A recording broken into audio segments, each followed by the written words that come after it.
For today's video guys, magluto ni karon og amo lutoon guys is kanon mais og inihaw na tinamban guys. Amo lutoon guys ipakaon namo sa mga trabahante diri sa amo ang dalan nga gubaon. Among giripira among dalan guys kaayuhon namo guys aron maayo ang dagan og maayo ang agianan namo labi na sa mga estudyante. Mao ni siya guys, kaning kanon na to guys nga mais ato ni siyang ginaukay guys para maayo ang dagan sa iyang pagluto og dili siya mahilaw. Tanaw, daghan kini siya among giluto, daghan kini usa ni siya ka kaldero. Murag maigo ba kani siya or makulang ba kani siya. Basta mao ni siya nga among giluto ron guys, nga kanon usa ka kaldero. Pakaon pa ni sa mga trabahante or kaming tanan diri no. Tanaw. Shout out ay ang atong mga kamiguhan diri guys. At atong mga pamangkin. Atong mga pamangkin diri guys, shout out silang tanan.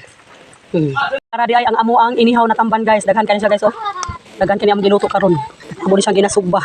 Amo ni siyang tabangan og kaon ron taud-taud guys, kay daghan kay mga trabahante diri namo guys. Mga gwapo kini mga trabahante. Yara oh. Wow. Ang gigamit namo siya pag gihaw sa tamban guys, ang gigamit namo sa pag sugba dili siya charcoal, dili siya uling guys, buko ra ni siya kanang kuan kanang bukong gani siya sa lubi. Bukong sa lubi ni siya ang gigamit guys. Kay wala mi uling diri oy. Wala uling pero okay makaluto na ni siya. Kung ayan nga gwapo. Kana kung ayan nga gwapo ditabang nako og ditabang na magluto. Kaysa na no dara si Inday Joy Joy. Ato bang Inday Joy Joy mauwaw siya. Ay kauwaw dia good kay gwapa kita ato di paila atong kagwapa.